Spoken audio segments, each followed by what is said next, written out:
Yes, people. We are back live. We are back live on the Sarcasm City TV YouTube. I'm hoping you lot can hear me okay because I'm hearing StreamYard had issues. Warrior J told me, Lewis told me as well. So hopefully you lot can hear me okay. Please let me know in the chat expeditiously. But we're back live for the ManDem United podcast, which is the podcast dedicated to all things Manchester United. And as always with Manchester United, there's always a lot going on the pitch, off the pitch, and it's all bad.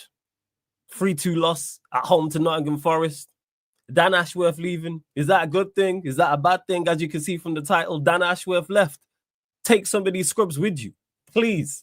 I beg you. Expeditiously. To me, you can take them all with you. You know what? Not only can Dan Ashworth leave, he can take all the players with him. And you know what? The people that fired you, please take them with you too. You know what I'm saying? You see INEOS, Ratcliffe, Berrada, everybody, they can all go. You know what I'm saying? Please, you can all leave. So we'll be discussing that as well as the defeat I just spoke about at home to Nottingham Forest.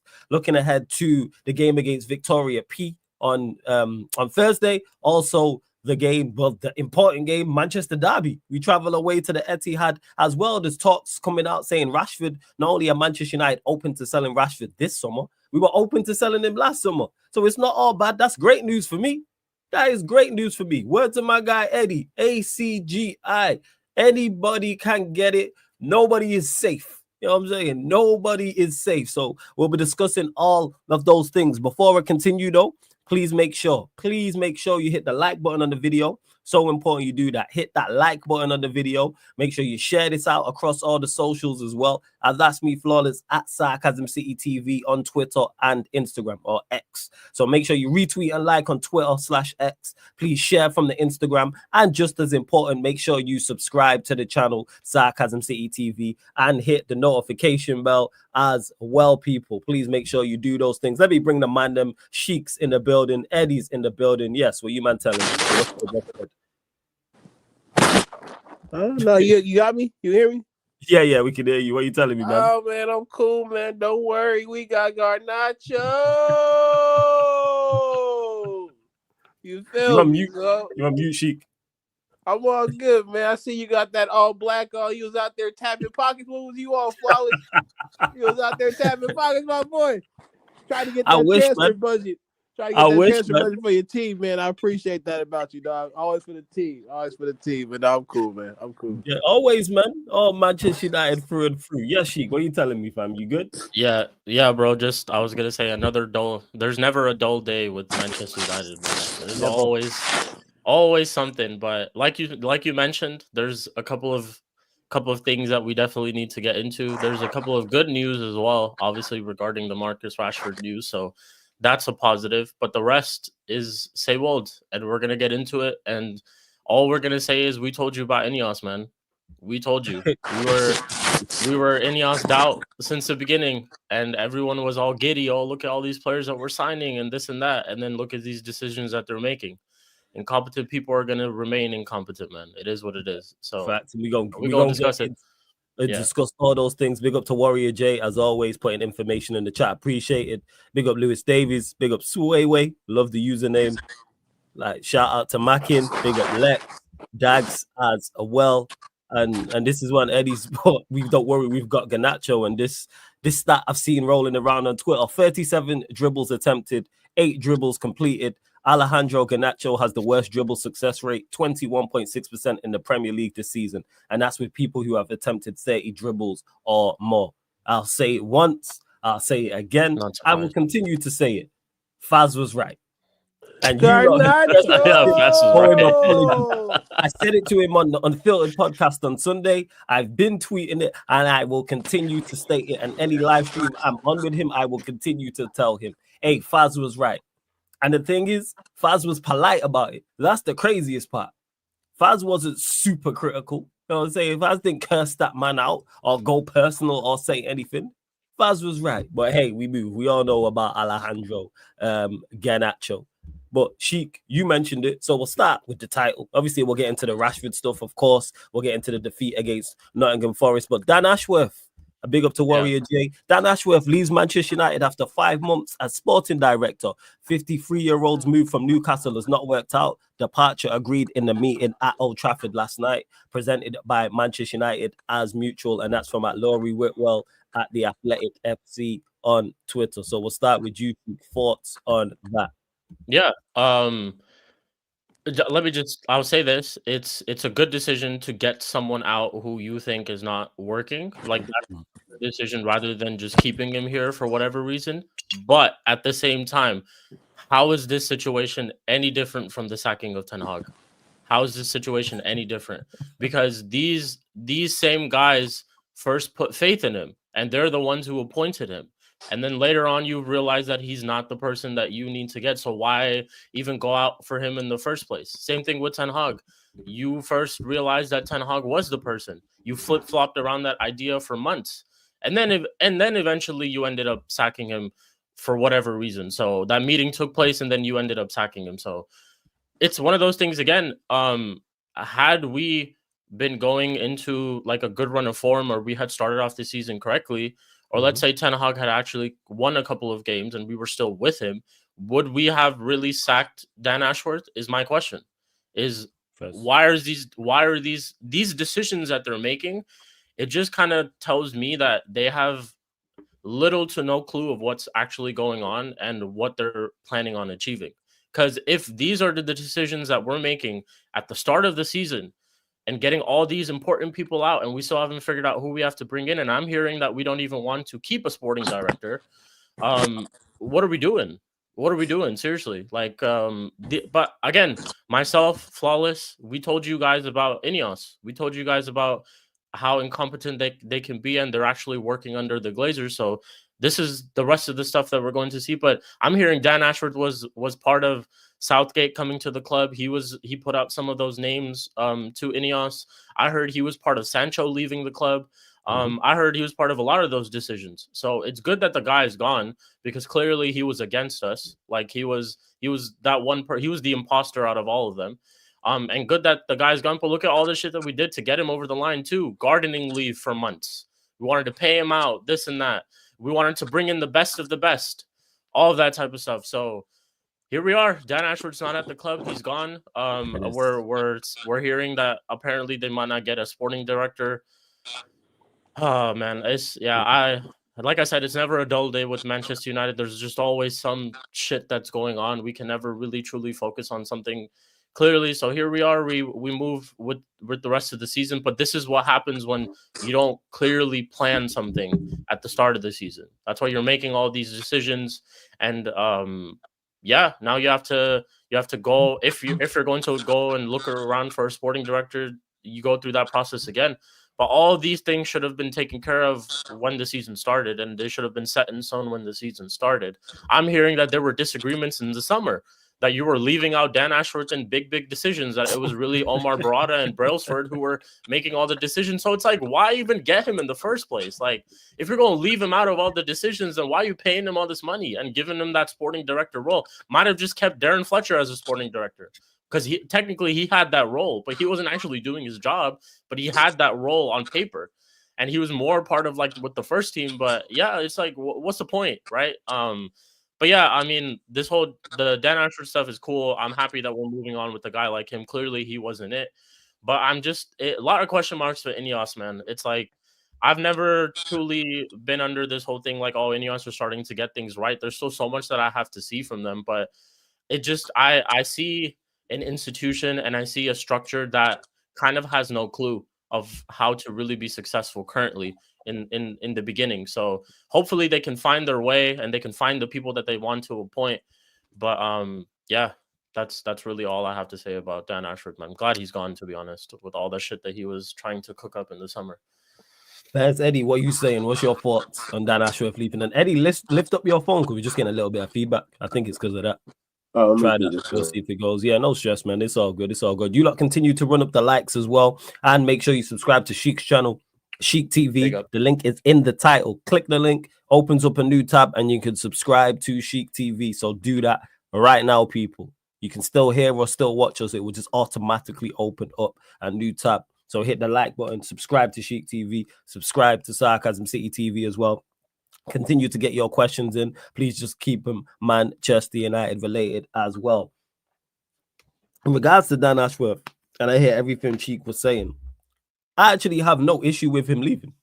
That is not my problem. Like, I've seen people, I can't believe he's leaving. It's actually the correct decision to remove him if it's not indeed working out.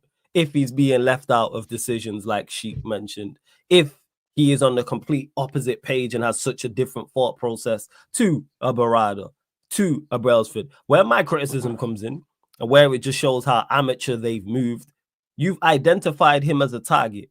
You chased him for months. You negotiated with Newcastle for the longest amount of time. So surely at some point with Dan Ashworth, there was a conversation about Ten Hag, because we all know Ten Hag was under pressure, and how we know Ten Hag was under pressure was not just us talking about it, wasn't just the media talking about it. You agreed to get rid of him. So surely when you are talking to Ashworth, you lot have some form of conversation talking about the next manager and ideas for a potential next manager and how Manchester United want to play. And the reports came out saying he didn't like the formation, for example. He's not a fan of Why were these discussions not had beforehand? That's what makes no sense. Novice-like. It's very, very amateurish. Very, very amateur level. That's what doesn't make any sense. How can Ashworth want a British coach and want an Eddie Howe or want a Gareth Southgate, but you interviewed Thomas Tuchel and then went and got Ruben Amorim? How are you so far apart in your thinking and that conversation was never had? That's what makes zero sense to me. Zero sense. It's kind of like you interviewed someone and did no due diligence. Just kind of seems like it was a brethren thing. That Ashworth was the director of football, let's just bring him in. Because there was no conversation. That's that me, Sheik, and Eddie were all working for the same team, and Eddie and Sheik want to play a back three and play possession-based football, and I want a rigid 4-4-2 to be defensive and hit them and hit teams on a counter-attack. How are you that far apart in your thinking? And it was that far apart in the thinking that they all agreed that Ashworth should leave. That's where it was at. It wasn't even like Ashworth, because disagreements are going to happen, people, with directors and a hierarchy at the football club. Not everybody agrees on every manager and every signing. But I think once a decision has been made, everybody should back said signing. Everyone should back said players and back said manager. That didn't happen.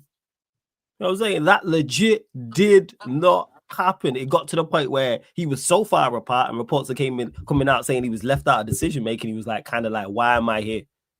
And big up to Hooks for the raid as well, man. Shout out to Hooks. Big up to everyone that's joined from the Hooks raid. Make sure you subscribe to Halftime Hooks. Please run up the likes though right now as soon as you land. So that's my thoughts on it. Just very, very, very amateurish, very novice-like, and just poor planning. Terrible decision making. Me and Steve was running jokes about this on the Q&A, but it's 16 out of 10 decision making. That's what they've done consistently. It's 16 out of 10 decision making. That this is now a problem going forward. It's kind of like when Ten Hag was going for Mount. It's exactly like, it's the exact same thing, but instead of it being a director of football, it's the player. Whether you rate Mount or not, whole different conversation. He was never going to fit into the team we had at that time. Our midfield was Casemiro, Eriksen, Bruno. That was the three midfielders that Ten Hag was going with, and then he went and signed Mason Mount. We know Casemiro's going to play under him. We know Bruno's going to play under him. So you're going to put Mount in there. That does not work. Again, terrible decision-making, piss-poor planning, another 16 out of 10 decision from these men. And yeah, that's just pretty much my thoughts on it. Amateurish. What are you saying, Eddie? Yeah, I think, again, it's crazy. I'm going to be the only one that's like, not even bothered, bro. Not even bothered remotely. Like, and here's the other thing, too.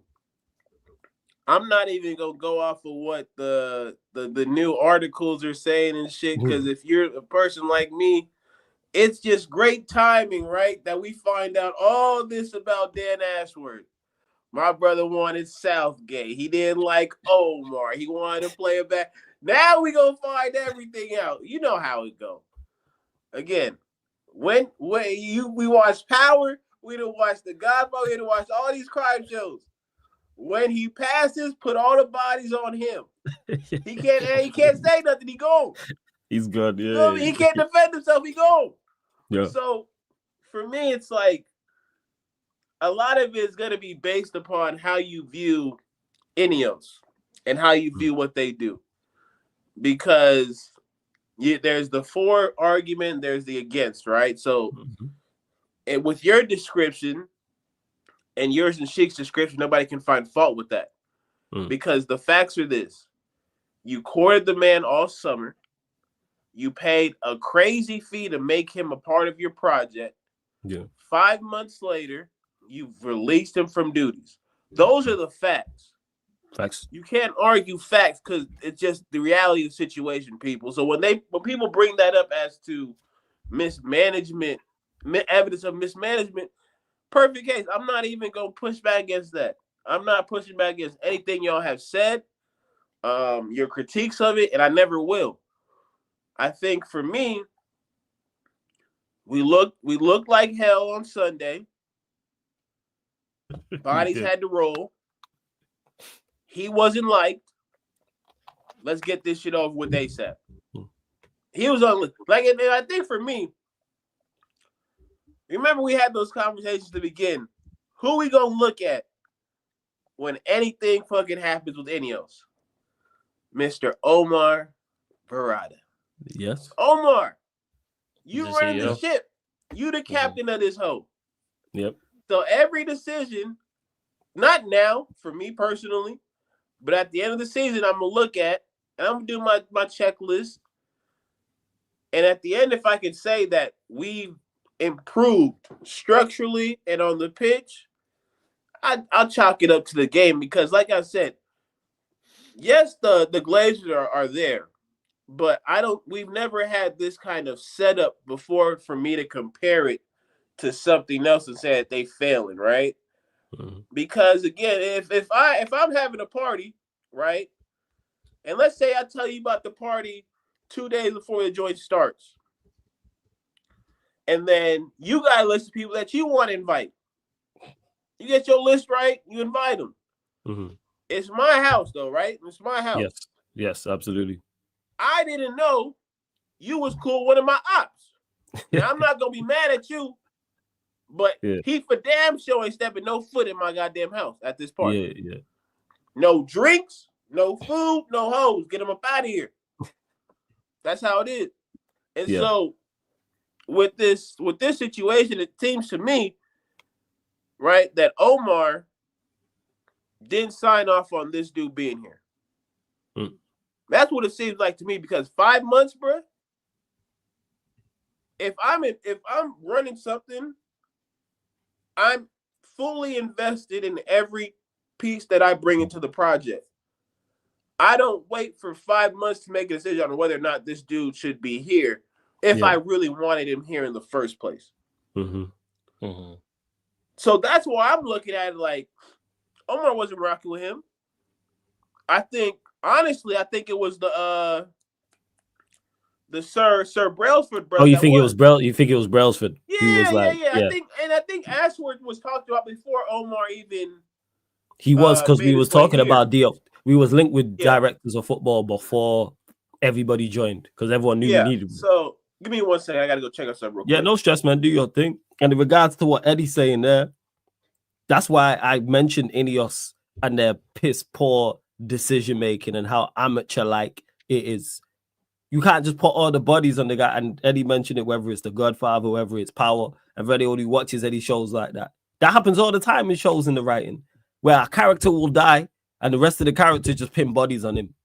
They just pin bodies, they just pin murders on him. It's happened throughout Power. Someone dies, it was him. It happens consistently. So the fact that Ashworth wanted Howe. He was the one who wanted Howe or Southgate. He's the guy who sold Sancho. He's the guy who wanted to keep Ten Hag. He's the one who extended Ten Hag's new deal. He was the one who gave Bruno a new deal.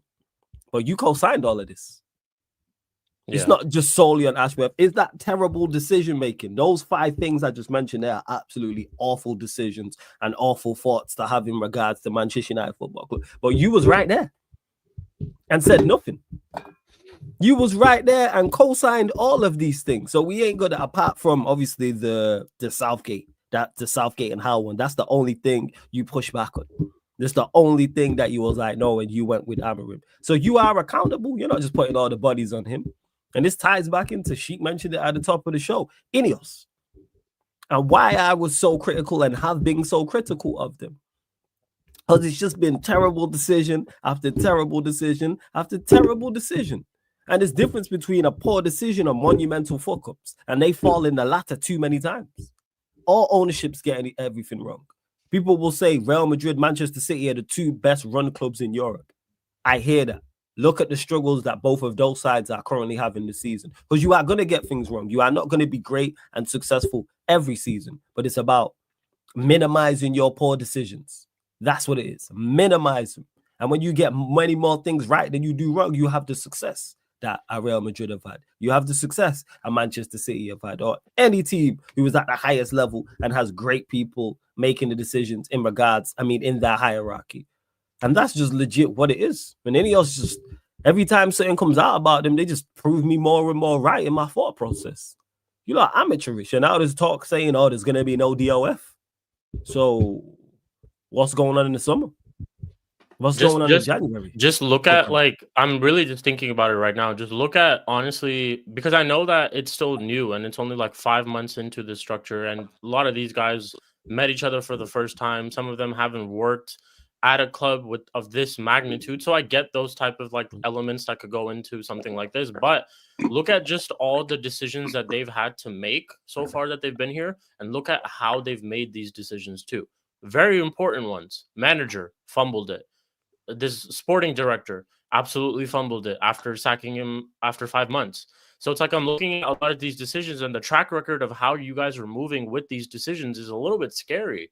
It doesn't give anyone any reason for us to really, really trust you. The only credit that I could, if I were to give them any credit, it was if it were probably to be us appointing Ruben Amorim, how quick that we did, and also some of the signings that we made. But other than that, some of the important decisions that you made, you absolutely fumbled it. And we're kind of in this situation because of you, man. All of this stuff could have been avoided. We could have been sitting here with Ruben Amorim by the start of preseason, with his players, and you go out in the summer and then you go buy for him. And I don't think the issue that we have currently and up until the rest of the season would be the same issue.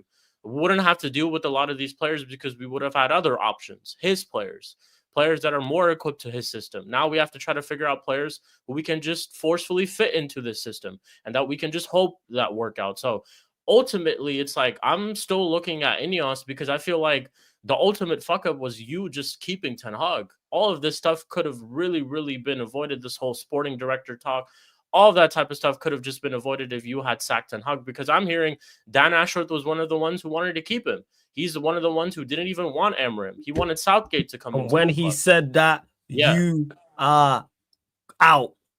You're out then and there. That, you getting kicked out the WhatsApp group. I'm all for democracy and all for suggestions.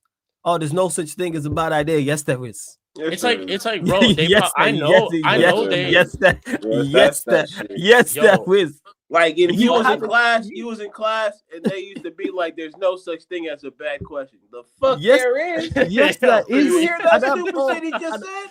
And I'm all for question for different ideas, but how you can have all the evidence in front of you in regards to and say, yeah, we want to keep him, and then your solution to the big problem that's an even worse idea in regards to bringing in Gareth Southgate.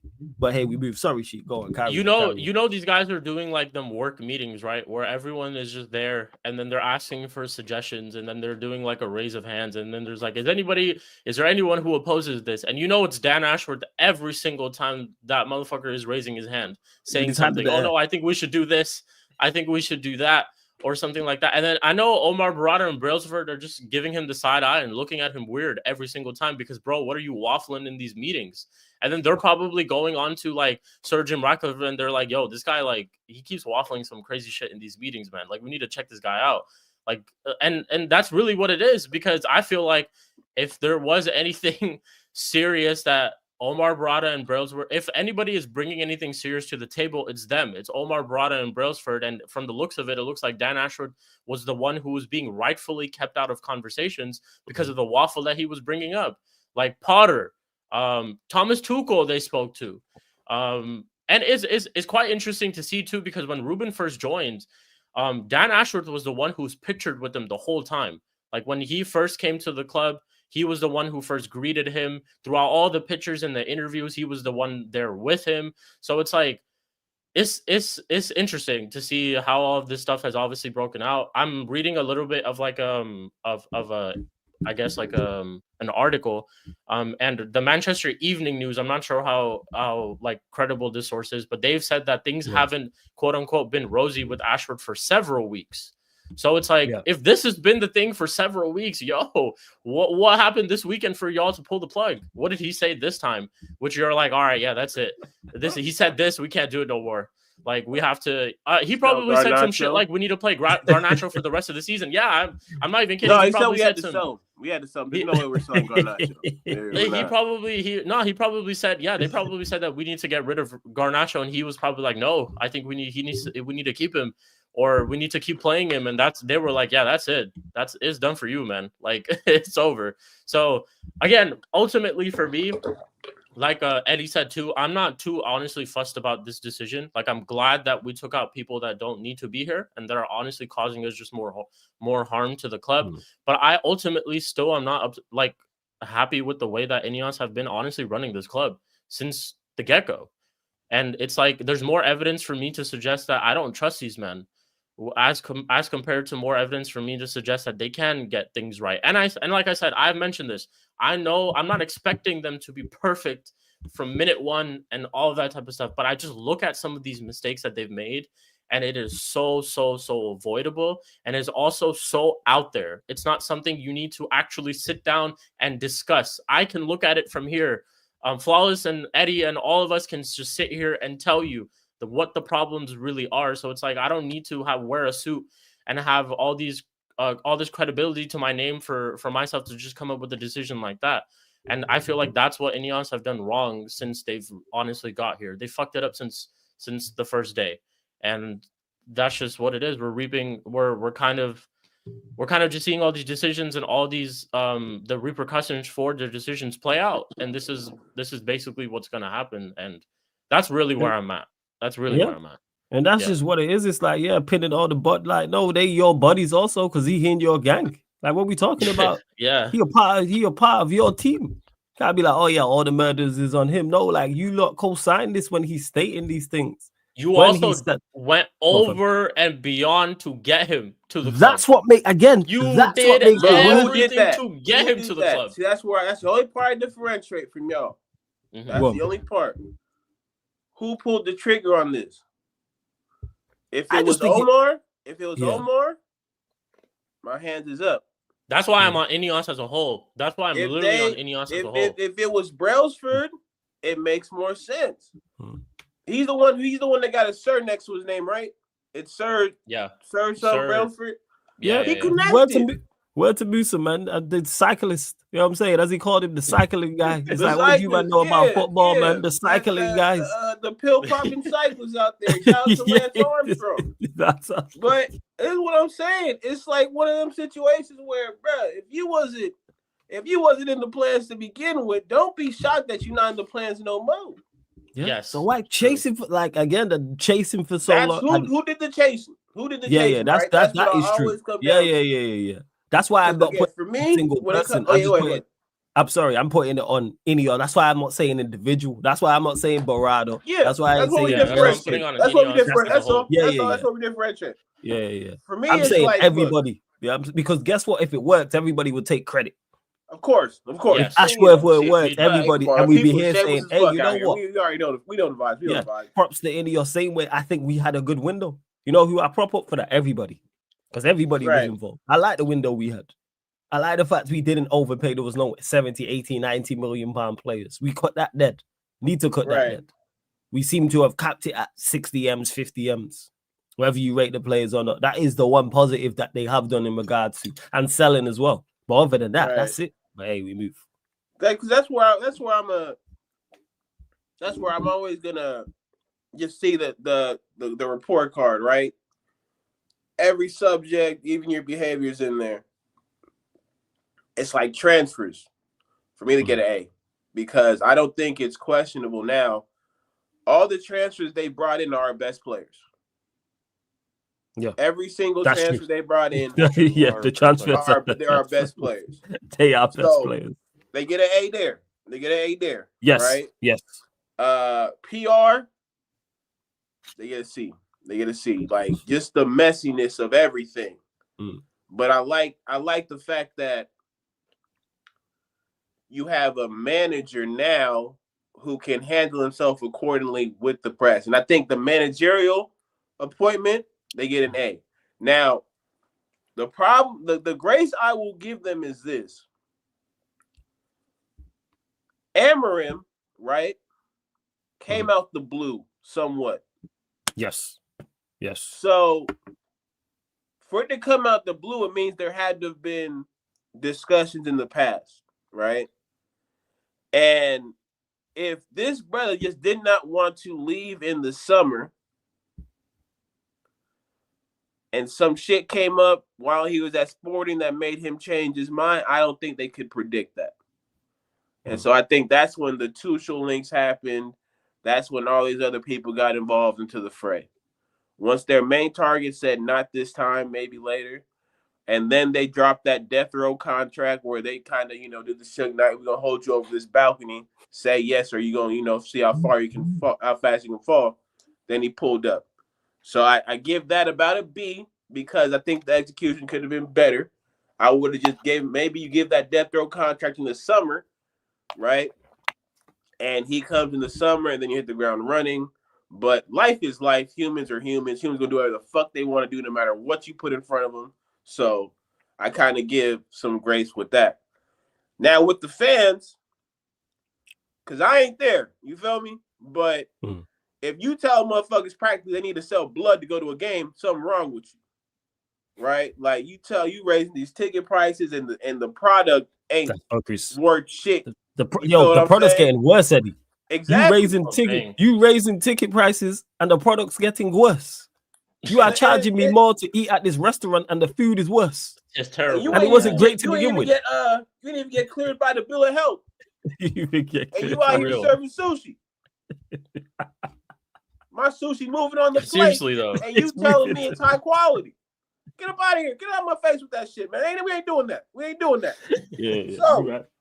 I look at it's like they like an average. Like they're like an average right now, and they do some stuff spectacular, some stuff really shit. So we don't be in the middle, you just call them average, right? We call them average. And with this Ashworth situation, no matter which way you slice it, y'all gonna look crazy. Yes. You called this man best in class. Yes. So what that tells me is y'all know how to sell a pig. Y'all know how to sell water to a thirsty brother. Like y'all really some cold cunning motherfuckers. Cause you told me he was supposed to be the savior for us going forward. He's the guy. Yeah, he's the guy. Look how long it took to get him over the line. Look, the whole 7-month gardening leave bullshit that we heard about for the longest time. All this shit to just sack him in 5 months. As someone tweeted me, we spent longer chasing him than he actually spent in the job. It is though. I want to actually get to one of the points that Eddie was making. I agree with a lot of the stuff that he's saying, and it's like ultimately there are a lot of decisions that I do, and I've been very critical of INEOS. I do want to say this, but there are some decisions that he mentioned that, again, I do applaud them for. And in the past, we would have fumbled those too. So that's one less problem that we have to worry about. Although at the same time, the manager recruitment thing is what really, really pisses me off, because I'm hearing that Amarim was a candidate before even Ashworth was at the club. I'm hearing that he was a candidate that we had on our short list for managers. Despite that, Amarim was approached by other clubs in the summer. West Ham wanted him. Liverpool wanted him. So he was available to other clubs. We didn't. I'm not sure if we made an approach or not. That's a whole different thing then, right? Even after that, the thing that honestly troubles me is that had let's say Ashworth or Amram was not at Manchester United, he joined a different club. We still went on to find a further manager. We still talked to Thomas Tuchel. We still talked to Roberto De Zerbi. We still talked to them, talked to Ten Hag, still figured out that Ten Hag is the person, had all these interviews and meetings and stuff, still decided that Ten Hag is the person. Flawless has said this time and time again, we beat West Ham, Ten Hag is probably still manager. So it's like, I can applaud them to a certain extent for them bringing in Amram, and I say this like genuinely. I'm happy that they did bring in a manager like Amram. They pounced on that decision. They pounced on the moment to bring a manager in like that when the time was right, and I applaud them for that. Yeah. Although you were still unsure about that decision too, because like I said, if West Ham had won, you probably would have kept him. Who knows if Amram is available after that, whether he still wants to come to the club after that. So it's like, I'm still looking at a lot of these decisions, and it still just tells me that you guys kind of are struggling in figuring this thing out. And I know it's just the beginning, and you're still trying to, get all these people that are together, trying to find a way to work together, all that stuff. I get it. I know how all this stuff works, but it's like a lot of the decisions that you've made, I still have big question marks over them. And that's why I can't completely applaud them for every single thing, and it keeps going back to the same point that a lot of these decisions were avoidable, and that's why I can't keep applauding them. I can't applaud you for making a mistake and then fixing it, because you shouldn't have made the mistake in the first place, and I feel like you could have avoided it in the first place. Although though, I'm so happy with a lot of the decisions they've made. The managerial thing is the one that really hurts me, because you've honestly messed around with the idea of so many different managers. And then that just kind of tells me that there was no clear plan of what you wanted to do going forward. You would have accustomed to Tuchel, had Tuchel come in. You would have accustomed to De Zerbi, had De Zerbi come in. You would have accustomed to Amram, had Amram come in. But there was no clear plan of one manager, one person that you had at the top of the list who you will go all out for and bring in, and then you would just cater to them and them only. Because I feel like there were so many different types of plans. If Tuchel comes through, if Amram comes through, if De Zerbi comes through, if we keep Ten Hag, and then what they did at the start of the season. So that's just kind of where I'm at. With the rest of the stuff, though, like the Ashworth, good that you fired him. It's good that he needs to go, but I still have a lot of big question marks over INEOS with a lot of decisions. And I guess we just have to see the rest of the season play out, and we have to see a lot of these other situations take place to see how much I can truly trust him. But at this moment, I currently don't. A lot. Yeah. Not to continue the school analogies, but they the badass kid who's passing the test. Basically. How the fuck do you pull this off? Yeah. I seen you. How did you pull this off? Seriously. Graffiti all over the table. I seen you throw your lunch back at the lunch lady. Then you come to class and you put an A performance on my exam. Yeah. Why the fuck can't you just be normal? Why can't you do all the good shit consistently and not do this bullshit every now and again? That's where I'm at. That's really where I'm at. Yeah. Because they've gotten a lot of these decisions right, but it's like, yeah, you could have just started this from the get-go instead of eventually coming to it. And that's just where I'm at. He had Norte with a 4.0 shit. You know about them Nortes up there. And it's like, another thing is like these, honestly, like this type of behavior that they have with a lot of these decisions that they've made. I get it if you're at like a club like West Ham or Brighton or those type of clubs that are okay with you experimenting these type of things. We're not. You need to know, like, best. You say best in class. You talk about best in class and this and that. Treat this club as best in class too. Don't give a half-assed work. Do best in class work too. When you talk about best in class, when you say that you're looking for best in class and this and that, you yourself do that best in class work. That's what's required at a club like this. Don't move like that. So it's like, that's what I'm saying. I don't get it. You require the best in class, but you don't want to move like best in class. So it is what it is. It's crazy. It's crazy. Yeah. Even again, like, you came to the answer, the right answer, but you did all this bullshit before you came to the right answer. That's it. Like, we don't want to spend too much money, but here we go. Let's it's going to be too much. It's too expensive to pay off Ten Hag and sack him. But what did you do anyways?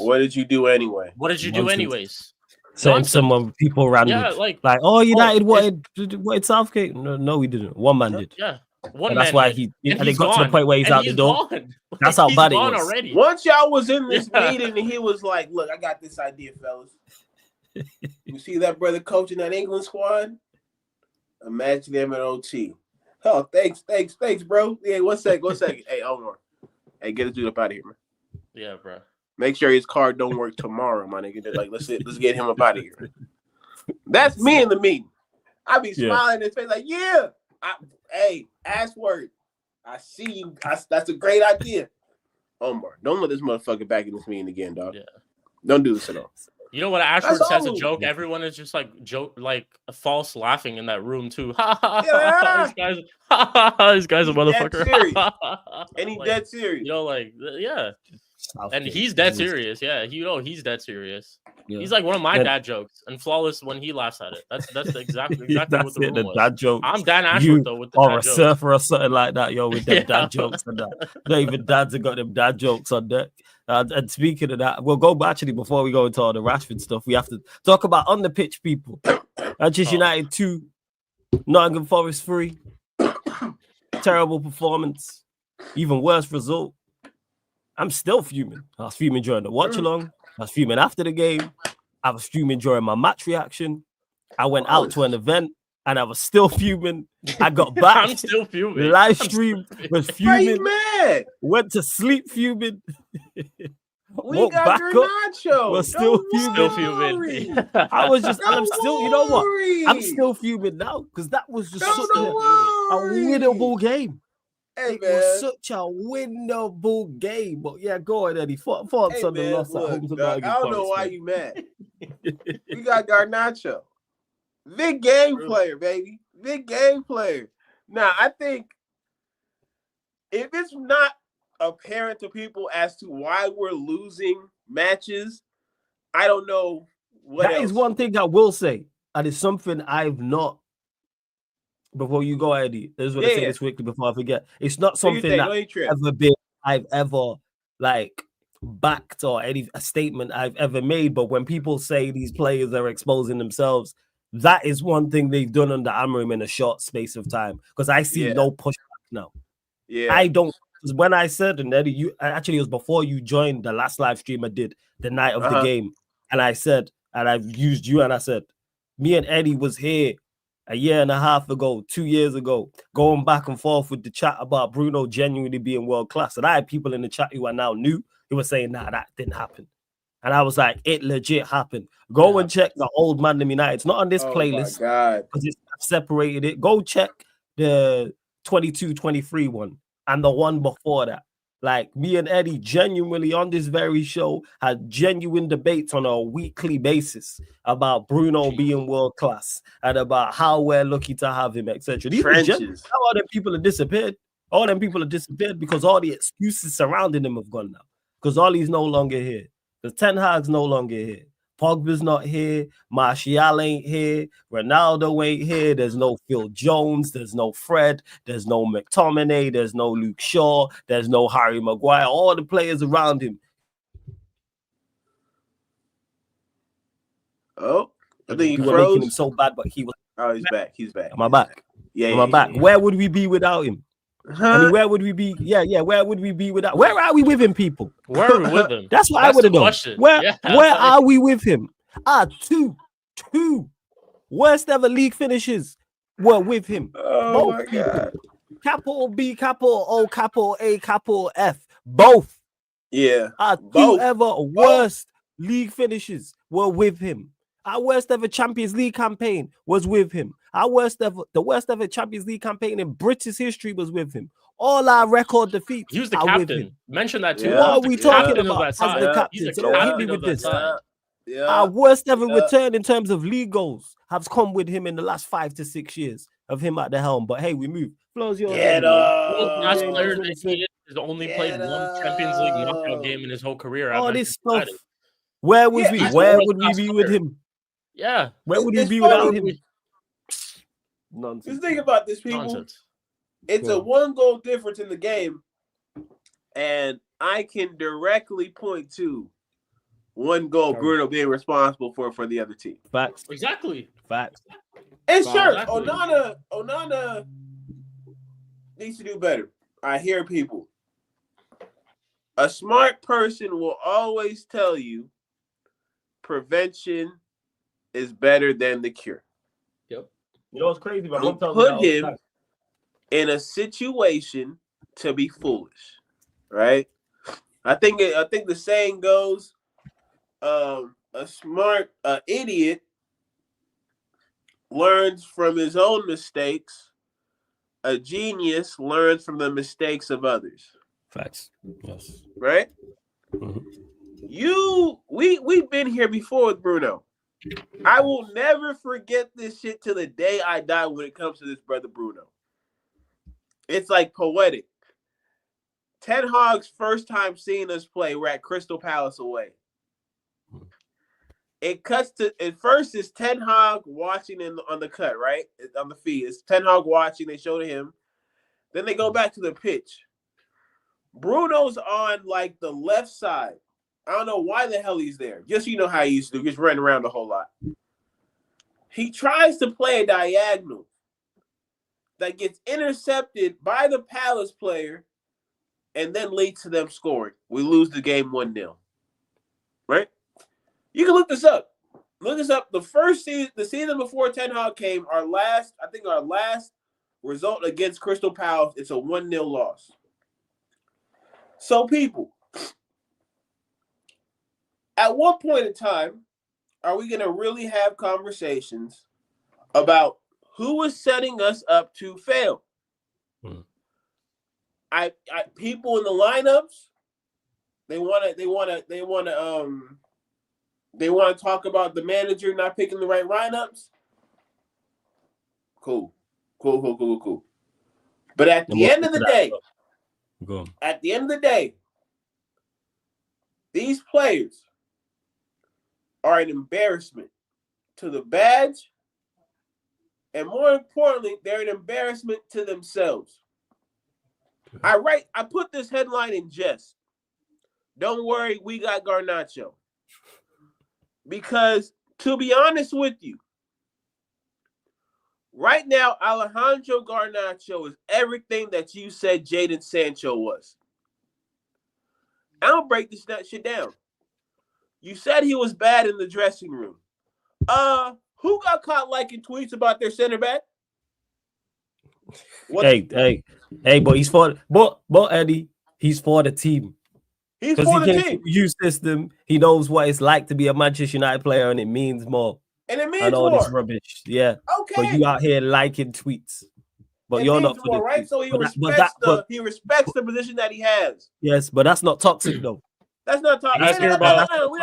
So we'll go to the pitch. I saw the salute. I saw the dribble percentages that were put out. Shout out to Warrior. I saw that, right? I saw everything. Did you see his body language when he got subbed off? Yes. People, go watch his body language when he dropped an absolute stinker. He felt as though the coach embarrassed or slighted him because he took him off that pitch. He felt like he was the best player on the pitch. Felt like he was the best player on the pitch.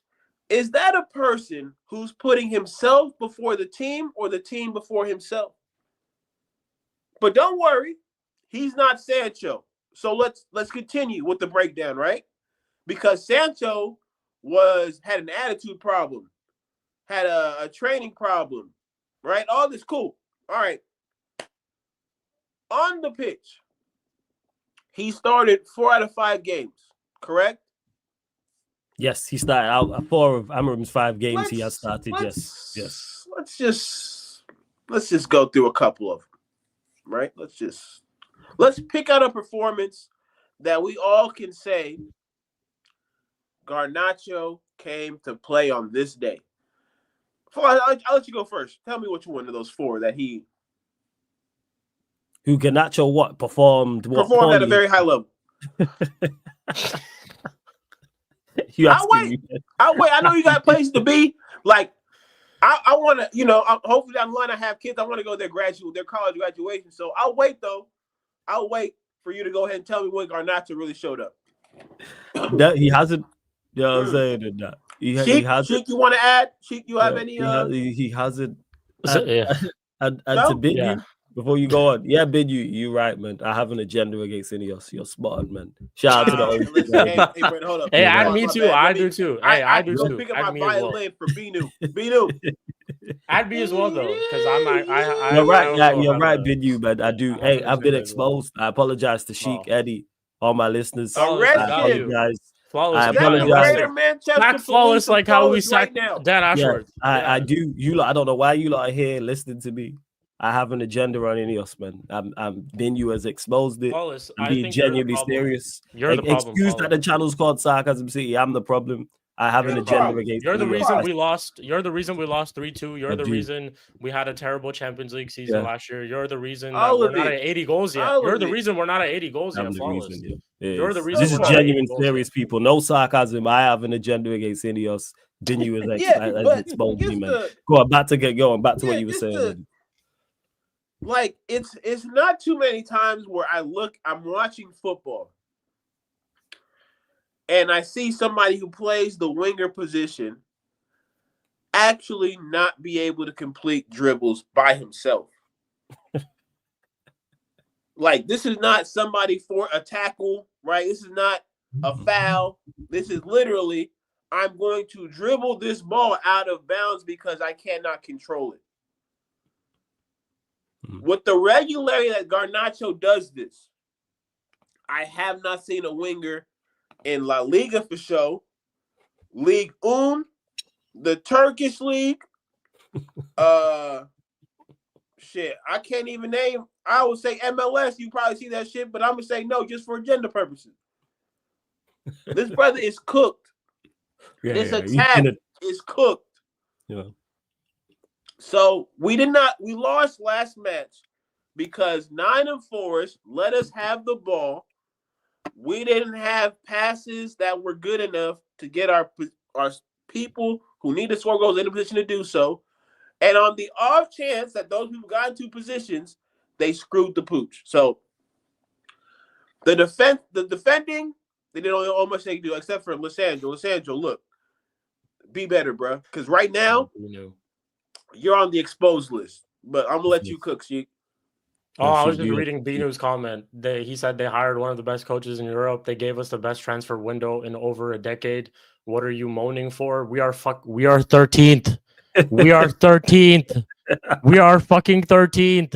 Hey, and you're asking me, what am I moaning for? We are 13th. We are 13th. We are 13th. We are 13th. Sheik. We are 5 points. If you're happy with this, hey, Binu Red, if you're happy with this, each to their own, man. But don't tell me what am I moaning for. We're 13th. What have we not to moan for? They gave us the best transfer window in over a decade. Yeah, who was that transfer window for? It wasn't for Emerim. It was for Ten Hag. And guess what? Ten Hag's not here. So was Dan Ashworth. So what are we doing? What are we doing? We are 13th, sir. We are 13th. Like, seriously. If Sheik was saying that, I'd grab the mic from him. We are 13th, Sheik. Bro, we are 13th. We are 13th. We are 5 points above relegation. You're proving my point. We're 13th. Don't let us drop the 15th. I want to say what are we moaning for, you know, like. Oh, Jesus is crazy, goodness. Man. Like, man, like them doing good things, which I have actually praised, like takes away from the bad things. I've praised the Amorim appointment. I have praised the window we've had. However, that don't take away from the bad stuff. It's like being in a relationship. Your girl may cook you your favorite meal. That's in the plus. But she curses you out. You know what I'm saying? She's trying to physically attack it's like, you. Bro, they shot me. Going at you, etc. Like, it's like, bro, they shot me, right? They shot me, right, on the leg. Am I supposed to sit here and praise them for putting a Band-Aid on my leg? You shot me in the first place. Why am I going to sit here and praise you for putting like a Band-Aid on my leg for covering it up? You're the one who shot me in the first place. Why will I thank you for that? And this is what these guys want us to do. Like, bruh, all the stuff that you just said, Bidu, like all the stuff that you just said, all I'm going to say, bro, we're 13th. That's it, man. Just go look at the table. Like, seriously. We are 13th, man. Jeez. We are 13th. But yeah, going back to what Eddie was saying too, like Rashford, not Rashford, sorry. Ahmad's worst performance is Garnacho's best performance. Ahmad having a bad game is Garnacho's best performance in a United shirt. There's no surprise that, honestly, I'll ask every single United fan this. Genuinely tell me this. It's no surprise that every time Ahmad does play, he looks miles better than Garnacho. Every single time. It doesn't even matter what position you play in. Because now he's playing wing back and he's still doing more than him. He's playing out of position and he's still doing more than him. Even under Ten Hag last season, I could remember, what game was it? Forest. I think it was Forest. We lost that game, but we brought Ahmad on in the last 15 minutes, and he looked like our best player when we brought him on in the last 15 minutes. Liverpool game, he scored the goal for us. Like, even though Garnacho played the pass, let's not even forget, Garnacho actually messed up that pass too, almost. Garnacho missed the one from Agati. Are you talking about the Agati one? The last season when we played Liverpool and when the pass. When we the pass was from Garnacho, he messed it up. Even that wasn't a good pass. Same thing that he just mentioned. Flawless just mentioned the goal against Forest this weekend. He missed the 1v1, which is why Højlund scored. Like, he missed that chance. It was a poor touch. Yeah, if he takes a better touch, he probably scores himself, to be honest. But how many times do we have? Okay, Bodo Glint's game. How many times was he through on goal? 1v1 chance. All he has to do is just place it. But no, he scored a bicycle kick. I see it in him. Oh, Ronaldo was like this when he was that old too. No, Ronaldo was at Highbury shushing the crowd at this age. That's what he was doing. But man, when I compare this and that, okay, whatever, man. Yeah, guy's not good enough. That was crazy. Another thing I real quick want to get into, because actually I do need to leave.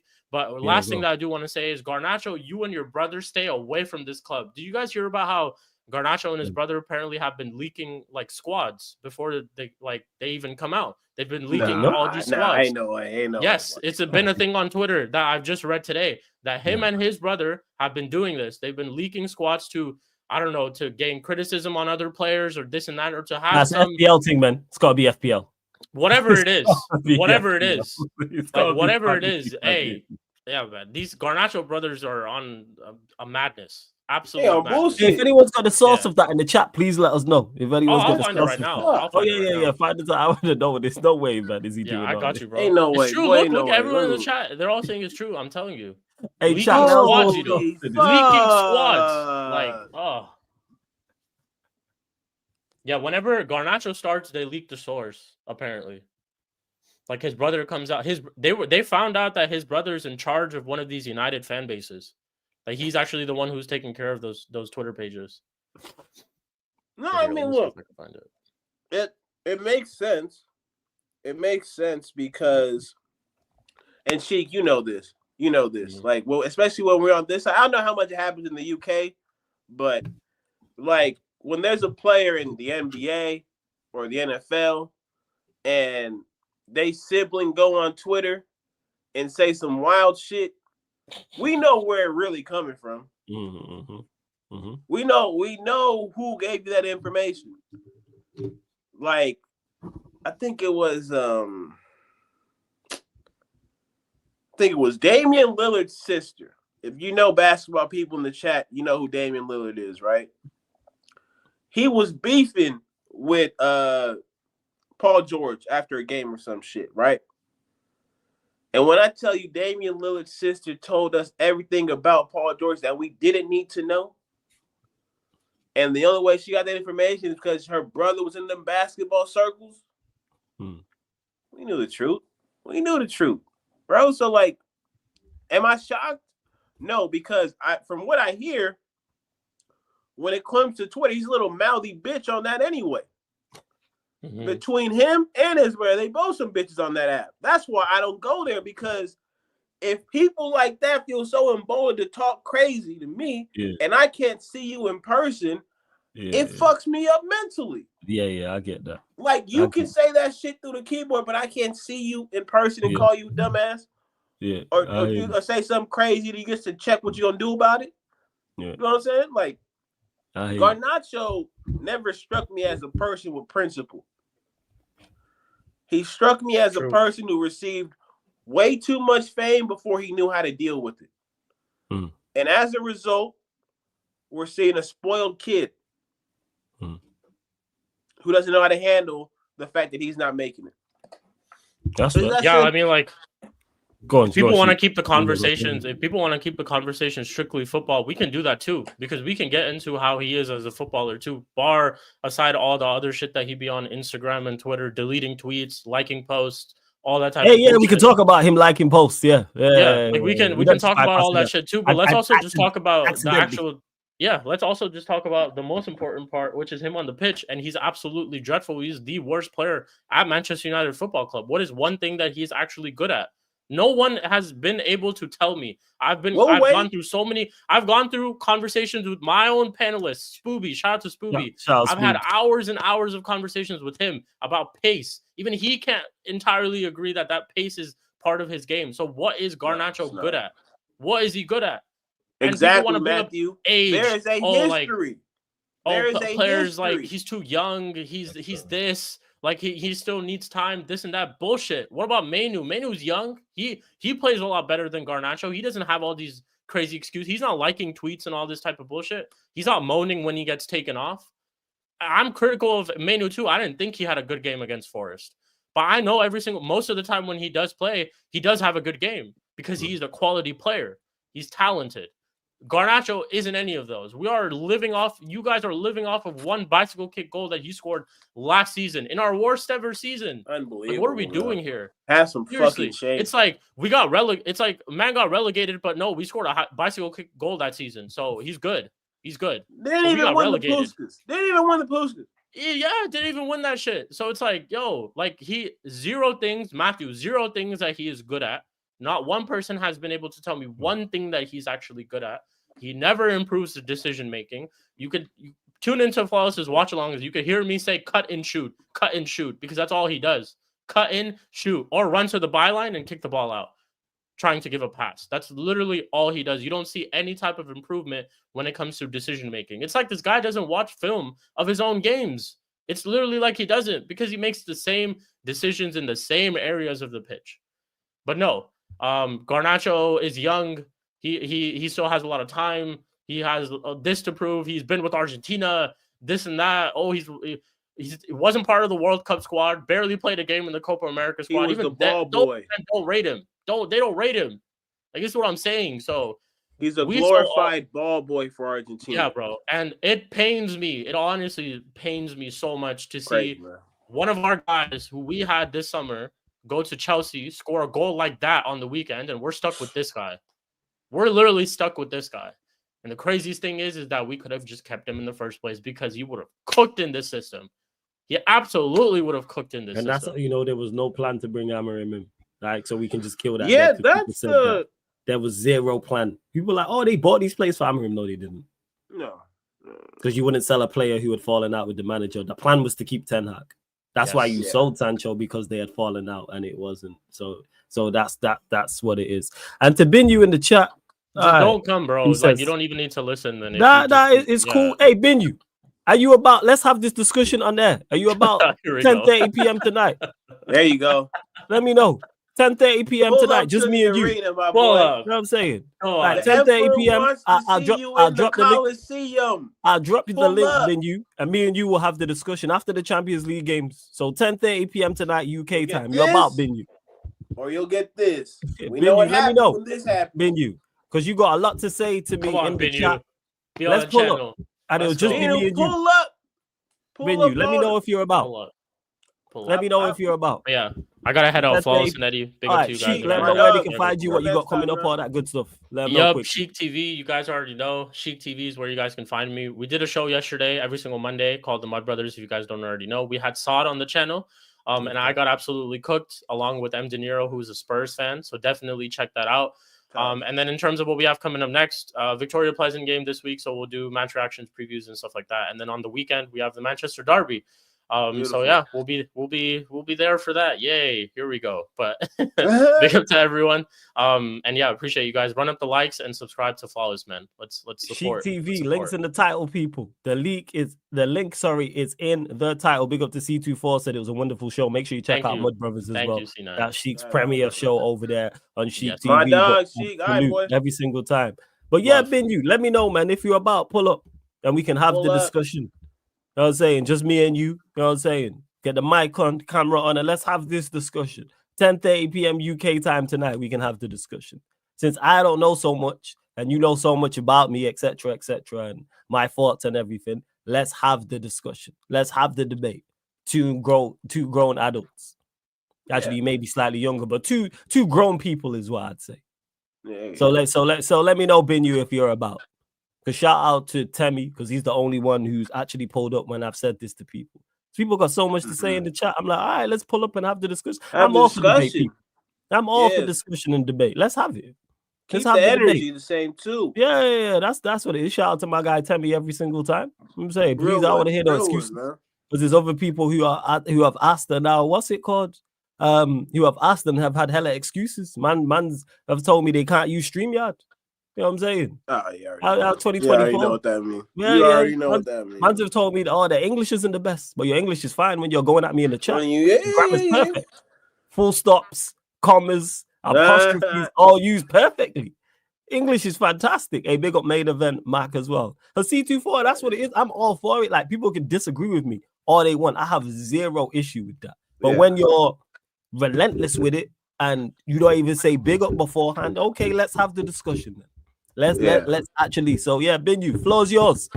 Binu, what are you telling me? We can do it 10:30 p.m. 10:30 p.m. tonight. 10:30 p.m. tonight. We can have the discussion. Let me know. Yeah, exactly, Sheik. When you said fuck you and they say I've been you, but when that person who said their English ain't too good, when they're saying fuck you in the chat and all this, their English is fine. They got all the slander terms on fire. They got Hey, those are easy Eddie, though. Those are easy though. Further points on the game. Further points in the game before I give my I just think, the youth showed some promise. I think Manu could have had a better game. But I liked him in those controlled spaces where Nottingham were all over him and he still found a way to make a pass, make a dribble. And Euro, from just his profile alone, I know we got a player there. I just think it'll take a couple of games for him to get sharp. But those two, I really am enjoying what I'm seeing from them so far and what we can build with. Ugarte, holy fuck, man. I thought he played well. He has been playing well actually. Since Ten Hag left. Well, since Amber's been here, he's been playing pretty well. Shout out to him. Ahmad doesn't need to be go on and expound on it because we know what he's been doing. But yeah, I just think, and we'll talk about him. Marcus Rashford, your time has come. Marcus Rashford, your time has come. Oh yeah, we'll get into the Rashford stuff as well. Because the game, again, the game was cooked. Nottingham Forest, honestly, my opinion, go on.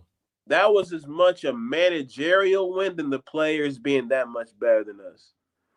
I thought Nuno tactically set them up to play and punish us, right? So he knew when to press and who to press. Yeah. He knew who to target. He that was a coach's goal.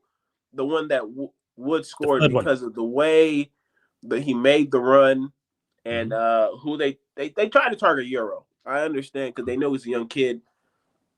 It'll take him some time to get used to his prem physicalness, and he paid for it. But Martinez covering the back post, keep the ball out, bro. What are you doing? Yeah, he lost his bearings there. He thought it's going wide, and he's not cleared it. It's a terrible mistake, but that's what's going on. Him, honestly, it's the regulars who let us down that match, bro. It's Martinez, Bruno, Hoyland. We spoke on Garnacho. Yeah, all the players who have been here and who I say have been contaminated by mediocrity, they need to go. It's that simple for me. They no longer need to be here. We've seen what you get provided, and it's not enough. It's really not enough. It's not. And let me get to this because Rohan said a few things. One, Rohan, you mentioned about Sancho. I was someone who said Sancho should have been sold in the summer. I said Sancho was someone who should have been sold last summer. And that wasn't because of his talent. That was because of the manager we had at the time and adding the fact the way we was playing, it was never going to work. And there's live streams of me saying that. So why you brought up Sancho earlier and was like, Garnacho's terrible, but Sancho's the GOAT. No one ever said that here. And in regards to this, the only thing I don't agree with is your criticism. Let me handle this. Go on. What y'all not gonna do? What you're not gonna do while I'm here is try and pigeonhole Flawless like he does not think about the shit he be saying before he say it. And so because you can't really find anything crazy he said, you make the shit up in your head that he said and then type it up. Nah, brother. He has never said Sancho cannot play. And I'm a Sancho. We've had too many we've had debates about this. Sancho, we've had countless discussions on it. Countless. Yeah. Never once has Flawless ever said this brother cannot play. What he said was there are circumstances outside of his control that are limiting his ability to be special here. And guess what? Everything that he said Sancho needed, he's getting at Chelsea. And what are you seeing? Facts. That was it. That's it. That's so let's just clarify that. He never said Sancho could not play. He said there are things outside of his control that will not. I was the optimist. I ignored the fact that the manager hated this man. Yeah. It was just never going to work here. And again, just of me, when he came back and it was together, I was like, okay, we should move him on. And this is not because I don't rate Sancho. I rate Sancho. So, Rohan, when you say about, Garnacho's terrible, but you man think Sancho, no one thinks Sancho's the goal. I was an advocate for selling Sancho. And in regards to this, only thing I don't agree with is your criticism of Amorim this early, brother. Otherwise, why can't you be criticized early? Why can you not get lineups wrong? He got the lineup wrong. And in regards, when I say the lineup, not so much the whole, I'm talking more so the attack side of things. And my criticism lies from the fact that he played it 2 days before. Wait, Thursday, Friday. You played it 2 days before. You played it 3 days before. And it didn't work. It's on merit. Højlund, Mount, Garnacho were woeful against Arsenal. Does anybody disagree with that? Let me know in the chat, people. The Arsenal game, individually and as an attacking trio, were Højlund, Mount, and Garnacho terrible. I think we can all fairly say that's okay to say they was all terrible. Absolutely. So playing 3 days later, why do they keep their place? That was my criticism. It's on merit. That was my criticism of the manager. Not only did those three not work on paper, number one. Number two, they were horrendous in the game. So therefore, they should be dropped. You should keep your place in the team on merit. I understand he's experimenting. This is why I didn't criticize him for the Ipswich game, because it's his first game. This is why I didn't criticize him for the Bodo Glint game. Only your second game. The Everton game, didn't really criticize him. But once you've gone past 3 games, you've seen everybody, you've been here long enough, you've had multiple training sessions. And what makes it worse is, I know Amorim knows that these attackers are no good because he talks about it all the time. Ever since he's got here, he has called these men shit in the most polite way possible, multiple times. He is the complete opposite. All we need him to do is start sounding like Northside and cursing these men out in Portuguese in press conferences, because he has been so polite about it. So I know he knows. So therefore, playing a front three that don't work on paper and perform poorly and then playing it 3 days later, I am going to criticize. Was it the correct decision? No, it wasn't. Now, if it would have worked, guess who would be sat here praising him? Me. Hey, you know what? You got that right. Props to him. I called it wrong. Same way the Everton team. I didn't particularly like the lineup. Guess what? It worked. What did I say after the game? Hey, salute to Amorim. You got it right. When the manager gets it right, I am going to praise him. When he gets it wrong, I'm going to criticize him. Amorim's still my guy. He's still my gaffer. However, I'm going to criticize him when he gets it wrong. He got the attack wrong against Arsenal. He got the attack wrong against Nottingham Forest. I know you lot want to protect him. Guess what? No one's protected over here from criticism. You're at Manchester United football club. No one. I've criticized the GOAT, Sir Alex Ferguson. I've criticized better players than these lot. I've criticized my favorite players. What are we talking about here? are you talking about here? Like you I should just know. chose not to. That's the difference. I just chose not. Like you can just chose. I just chose not to. I could if I wanted to. Amarim has given me ample evidence to criticize him with. Yeah. I just chose not to. Flawless chose to do so, and that there's no problem. There's I literally no don't understand it. People act like, oh, that one. I'm still backing Amarim. I think he'll turn it around. Exactly. I think we will still have a successful season, mainly because of him. It's like I'm doing a science experiment on whether or not oil and water mix well together. We know. We know it doesn't. So why am I gonna do it if I already know oil and water do not mix? Let me try myself though. It don't work, and I'm like, you can see that it don't work. I don't know why, and I know he knows this because of what he said. I know he knows this. So like and you started. It should be on merit. Yeah, that's my point. You know what I'm saying? Now, Amarim isn't immune from criticism if he does dumb shit, and I'm thinking he's amazing. And exactly. I can rate the same way I can rate a player, and he has a bad game. I'm gonna say if Diallo has a bad game, guess what I'm gonna say? Diallo had a bad game today. Does that mean I don't rate Diallo? Same way if Maserati has a bad game, you know what I'm gonna say? Maserati had a bad game today. All I'm saying is Amarim Amarim got it wrong today. So you're being criticized. Do I think Yoro will be a good player for us? Yes, from what I've seen.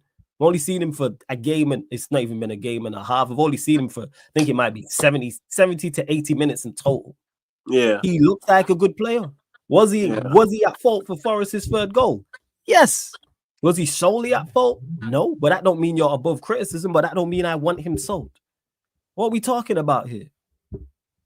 And to Ron says we made over 500 passes over the last 3 Premier League games and 71% passes, implementing a style and it's similar when Klopp came home. Remember, they were up. So this is nothing to do with what I've said, Rohan. Yeah. This is nothing to do, and this is the point that I make. This is nothing to do with what I have criticized. I have praised him because he's done more good than he has done bad. This is nothing to do with it. Over the 500 passes is nothing to do with what I said. 71% possession is nothing to do with what I said. Implementing a style is nothing to do with what I've said. The fact that it's going to be similar to Klopp and it's going to be up and down is nothing to do with what I've said. I've criticized him playing 3 players. What's this got to do with what I've stated? Nothing.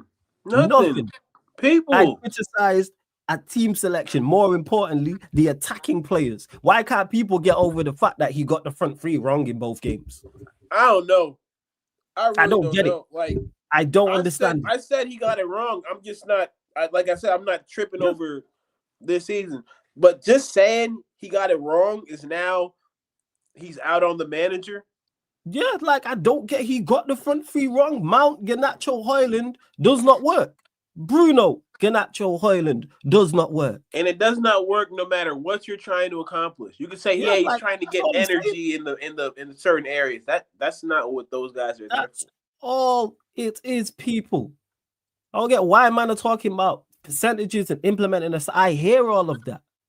That's why I've praised the manager. That's why he's praised him. This is why I've backed him. This is why I will continue to back him. This is why I didn't crash on him for the Ipswich game, or the Bodo Glint game, or the Everton game. Well, now, game 4, game 5, all right, you need to start to get this together now. Mount, Garnacho, Højlund is a terrible front 3 we should never see again. Bruno, Garnacho, Højlund is a terrible front 3 and we should never see it again. That's all I'm saying. That's it. That's all I'm saying. Sit here and give you guys the apps, all the players we should not put together. Because we've watched this team for so long that we can tell you if I'm trying to play football, this is who I cannot play together. Yeah. People who cannot retain the ball do not deserve to be in attack. Because when you lose the ball, as with the regularity that they do, you open yourself up to counters more often than you actually need to. We gave him credit for changing the way we play football. Yes. What we're asking him to do is take the next step. Okay, Step 1 is completed. Let's get to step 2 now.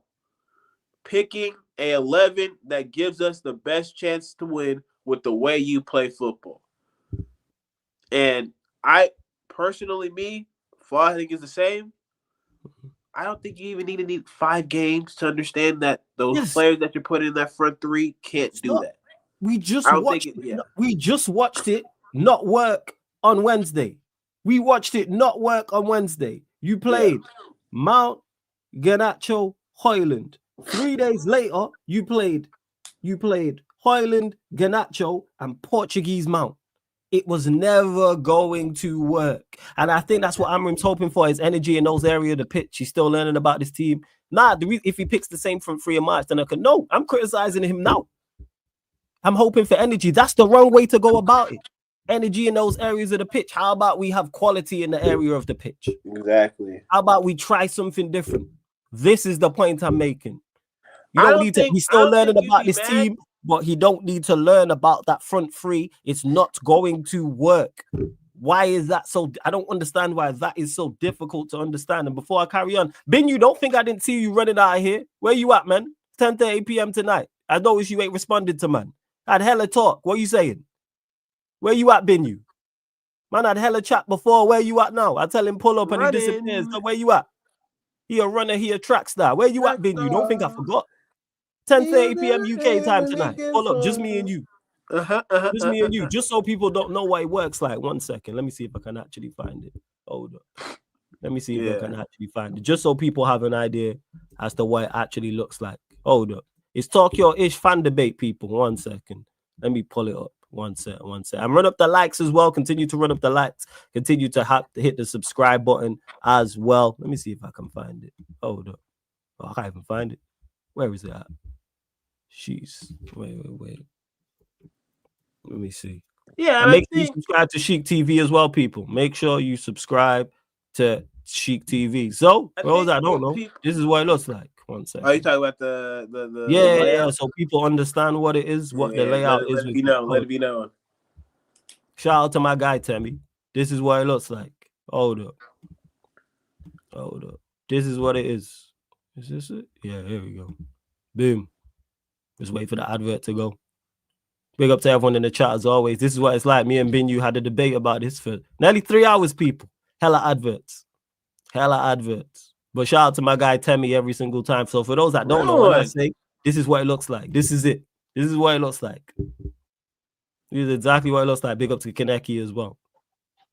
But I changed it to fun debate underneath people. But that's exactly what it looks like. Me and Temi having discussions. And this is for anyone like when we debate and stuff. And it's more so when people are super critical of my critique or what I'm saying. I'm like, all right, since you got so much to say, let me know. So Binyu, 10:30 p.m. UK time tonight.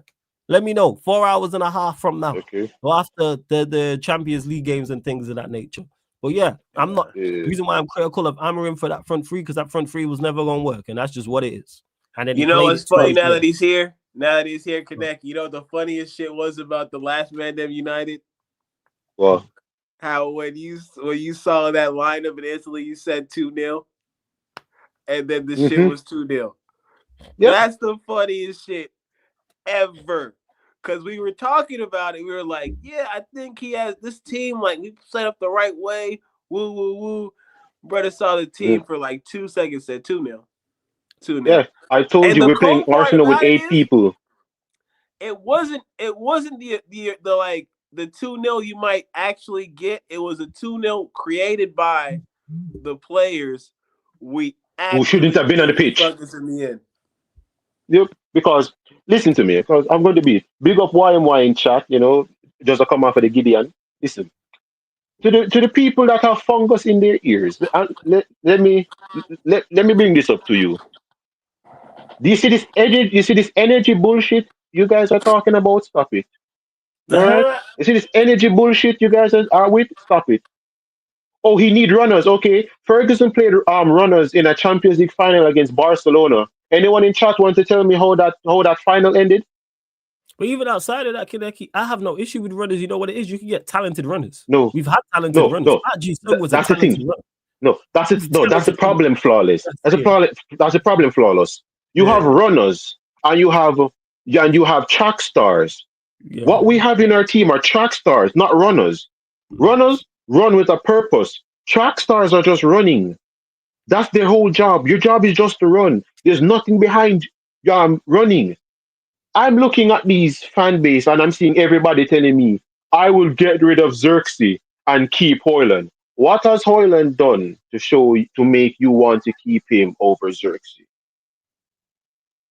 In 30 games, 25 starts in the Premier League.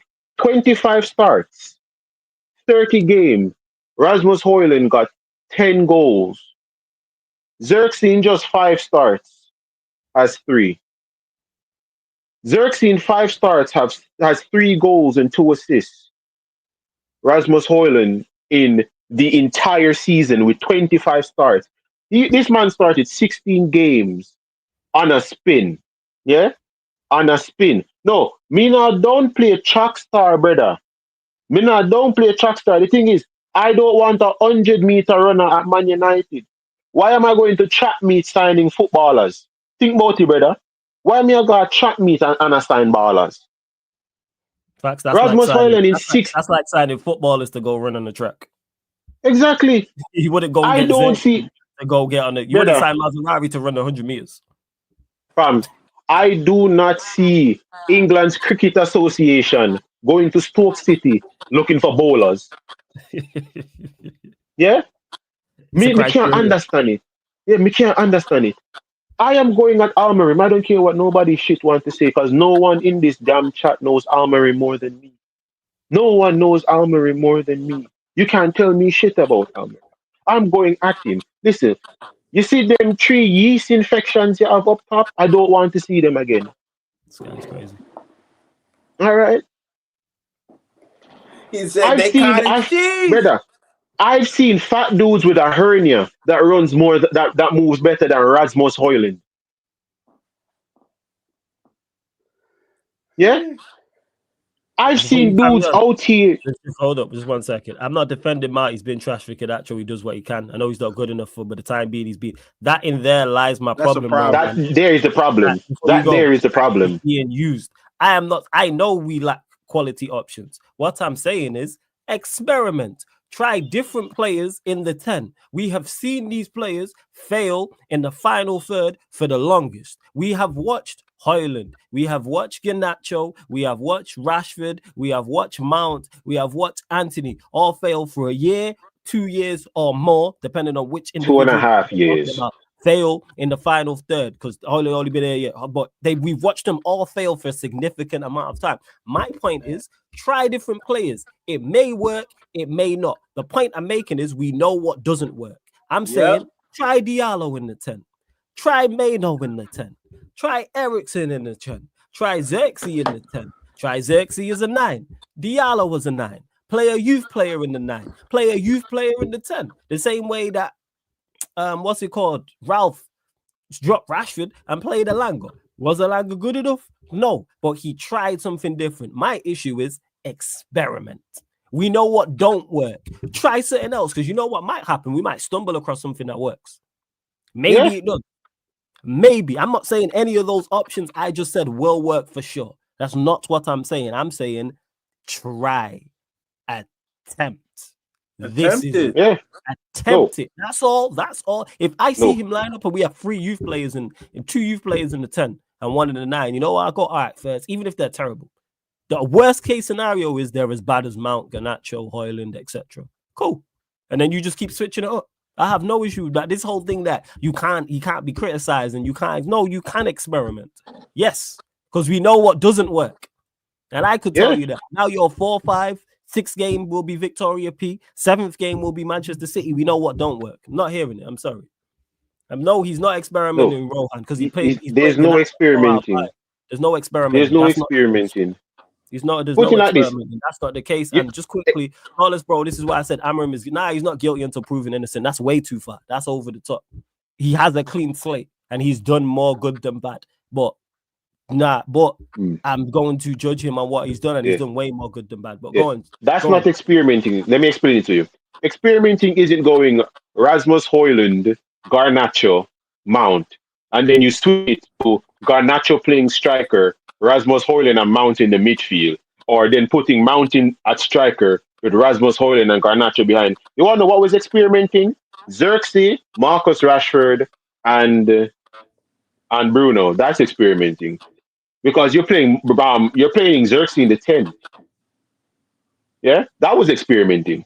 You putting Rashford to play off of Xerxes. You have Xerxes at striker with Rashford playing behind him as a 10. That's experimenting because Rashford can't play there. That was what experimenting is. Experimenting is what he did against Everton, and it worked. Why didn't you keep it? You had something that scored 4 goals. Why did you change it?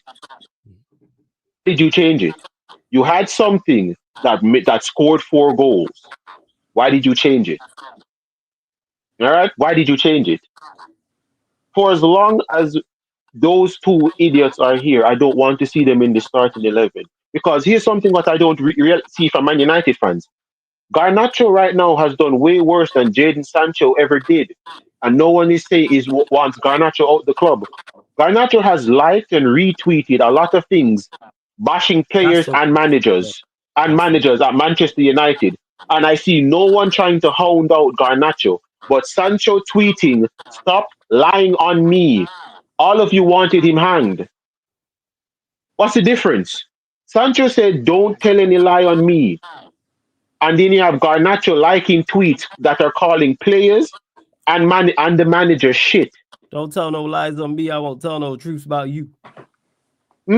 Like, what is it? Don't tell no what lies is it? on me. Garnacho, I won't tell no truths about you. Garnacho should not be wearing a Manchester United shirt after this. Not after this. We just lost, and you're liking tweets about Lissandro Martinez. You're liking and retweet, and you're liking tweets that are disrespecting a centre back that's at the club that's done more than you. No. Yo. Yes, you can. So again, yes, Rohan, he can make outlandish. You can. Yeah, you can make outlandish experiments. Yes, you can. Yes, you can. No reason why you can't make outlandish experiments. Yeah, you can. Why can't you? Want to know why? Let me tell you this. We played against Southampton and won 9-0. In that game, Fred played at left back. Yeah, we won 9-0 against Southampton under Ollie, and Ollie played Fred as a left back. Yeah, like of course you can. Again, and we're getting away from the point anyway. The point is the front three don't work. The front three don't work. It's inexcusable. Let's just cut the crap and let's just get straight to the point. Mount, Garnacho, Højlund as a front three does not work, people. You know those three should never be. Kaneki knows it. Eddie know it. I know it. Anybody with 2 eyes and a brain knows that front three does not work. So therefore, we criticizing the manager because of. And then 2 days later, they keep Højlund and Garnacho keep their places unfairly because they've performed poorly. So that's not on credit. What are we talking about here? And then you add Bruno to that. It's not going to work. So I'm criticizing the manager for it. If you want to praise the manager for doing wrong, cool. That's you. Yeah, the trifecta from hell. But let me just be fun. Anyway, why I called it the Holy Trinity of Hell. And we'll go to you. Yeah, the Holy Trinity of Hell. The trifecta from hell, fam. So yeah, in regards to, before we continue, run up the likes. Let's get up to 90 likes, people. Also, and there's been Rashford rumors. So reports came out today, people stating not only could Manchester United be open to selling Rashford in the summer, they was also open to selling him last summer as well. Eddie, floor's yours, man. Thoughts on the Marcus Rashford situation? Because this way, before you carry on, I moved to Saudi Arabia for Marcus Rashford as an option, while a change of country and environment in France with PSG has also been mooted. That's from at Luke Edwards telling. Not sure how reliable the source is, but these are reports coming out. But thoughts on him leaving? That's what I told you. When I started calling him Lil Baby, I started calling him Lil Baby for a reason. He has been consumed by the lifestyle. We know what a Marcus Rashford who's running for a contract looks like versus a Marcus Rashford who already has a contract. It's done. And I'm not, because I think you would know better than me. I don't think he wasn't one of these trust fund babies. Like, he wasn't a rich kid growing up. No. Rashford from the, he's like, yeah. Nah, he council estate. You know what I'm saying? Like myself, my council estate in Manchester. 100%. Like, we understand. We all understand. I call them can't go back all-stars, right? Mm-hmm. It takes a certain type of individual to make it from that setting to getting at least nine figures on a paycheck to play football. And what that does, it changes you. It changes you. You have to be a very secure individual for it not to. And what if everybody always said about Marcus Rashford, sometimes he can be a bit too sensitive. I remember the funny story about them running up on Saeed when he was getting his hair cut. Yeah. You feel me? Like, things like that, I'm looking and I'm like, okay, if you really thought you was the guy, would that shit really be bothering you right now?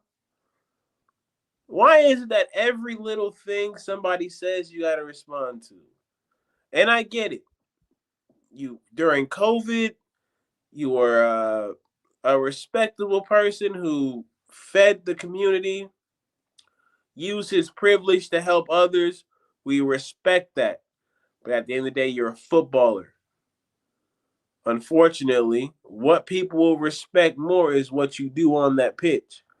Because again, being decent, being somebody who's there to serve, people speak of it like it's this crazy act, but literally, when you get the type of resources that one gets like he has, it's almost an obligation for you to give back. Because what you have is an excess. You play a kid's game, right? I understand it can change your life, but how much does it really need to? Do you really need to change your life versus how much you can kind of give to others? That's my personal opinion. I'm not saying he has to, do that, but that's just how I feel. The past 2 years, he's had a couple things not go his way, and instead of seeing any type of fight or reserve, I've seen some guy who enjoys rolling around in the money that he's earned. I'm not mad at you for that. But for those types of players, there are leagues where that's okay. China, Korea, Russia, Saudi Arabia, Croatia. Go there, bask in your money, but make sure you leave my club in the number 10 kit when you do so. It's time for him to go. And this is not just something for Marcus Rashford. It's something for Bruno, Maguire, Shaw, anybody who's been here for a very long time. All right. My thing. Wait, can you hear me? What happened to Eddie? Yeah. Your thoughts on it before I give mine. Okay. Yeah, go on. I'm locked in. My whole thing of it, guys, I'm going to is just this, okay? Quandale Dingle, because that's what Rashford looks like to me. You are Quandale Dingle, all right? You are not what everybody says that you are, all right? Everybody always tried to make you out. Oh, you're you're not humble. Yeah? Paul Pogba came here and was on more money than you. Never saw Paul Pogba skip training to go to a party. Never saw Paul Pogba got caught drinking and crashing his car drunk. Never heard this man having any of these problems. You're supposed to be a role model. You ain't acting like a role model. You're acting like a nigga that wants money. No, no qualms with that. Make your bread, dude. Make your bread. But here what? Go make your bread at Shanghai Sky High, fam. Yeah? Yeah? Go to Xiaoming FC. Yeah? You can go there. You can have your bread with fried rice over there. Yeah? Go to Seoul FC. You can go kickball with Lingard. Yeah? At some solo leveling FC. You go elsewhere with the fuck Rashford. All right? You can go elsewhere with this. All right? Because my main problem at Man United, are you happy to be here, players? I hate every single one of you. You players that reach here and don't plan on going anywhere else. You know that Man United is the best you can fucking do. You can't do anything better than Manchester United. Yeah? If Delete leave Man United right now, Delete can start for Real Madrid. Delete can start for Barcelona. Delete can go back to Juventus because they need a centre back. He's a brand. Yeah, He's like, you they know can what? go. He's actually. I want to give him like. I didn't expect him to perform at the level he's at. He performed well for us this season. I expected him. Is my whole issue with him, as you've heard me say, it was just him and Mazuari's injury record was what I Yeah. never trust. I trust them as a player, but this is the problem with you guys. I hate you happy to be here, niggas. Yeah, everybody want to tell me, oh, Luke Shaw. Luke Shaw is a happy to be here. Can Luke Shaw do better than Man United? No. Can Luke Shaw go to a club and par with Man United? No. This is the best he will ever do. So all you guys do is that you come here and you sink your teeth in here like a bunch of leeches, refusing. You guys are parasites. That is the thing with these players. You are not. You are nothing else but parasites. You latch onto this club and refuse to go. Salt and holy water can't get rid of you, motherfuckers. Yeah? You guys are a disease. I hate all of you. You see what everybody want to call Pogba disease? Pogba tried to leave here 3 times. Anthony Martial tried to leave here 3 times.